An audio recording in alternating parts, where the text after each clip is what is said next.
সকালবেলায় ঘুমের থেকে উঠেই দেখি খুব জোরে জোরে বিদ্যুৎ চমকাচ্ছে আর তার সাথে ঝোড়ো হাওয়া। সঙ্গে সঙ্গে উঠেই জানলা খুলে দিলাম। গিয়ে যেই জানলার সামনে দাঁড়ালাম, বৃষ্টির ছাটে তো ভিজেই যাচ্ছিলাম। আর এত ভালো লাগছিল। ঘড়ির কাঁটা তখন ঠিক ৫টা বাজে। এত সুন্দর, আমি গুটি গুটি পায়ে এসে আমার ব্যালকনির দরজা খুলে ব্যালকনিতে দাঁড়ালাম।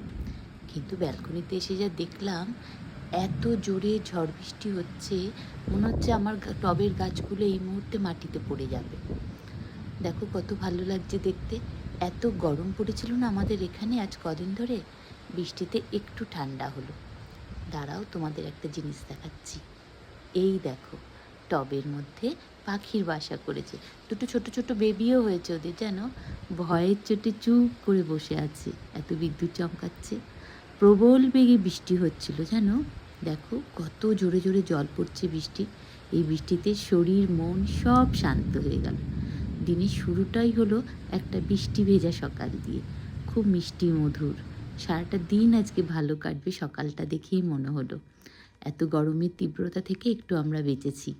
এবার আস্তে আস্তে গাছের ফুলগুলো আমি তুলে নিলাম। সকাল হয়ে আসছিল, আর একটু আলো আরও পরিষ্কার হলো, বেশ ভালো লাগছিল। গাছে যা যা ফুল ফুটেছিল পুজো দেওয়ার জন্য সব একটা একটা করে তুলে নিলাম। ভালো থেকো, সুস্থ থেকো সবাই। সবার যাতে খুব ভালো কাটে সামনের দিনগুলো। আবার আসবো গল্প করতে, কেমন?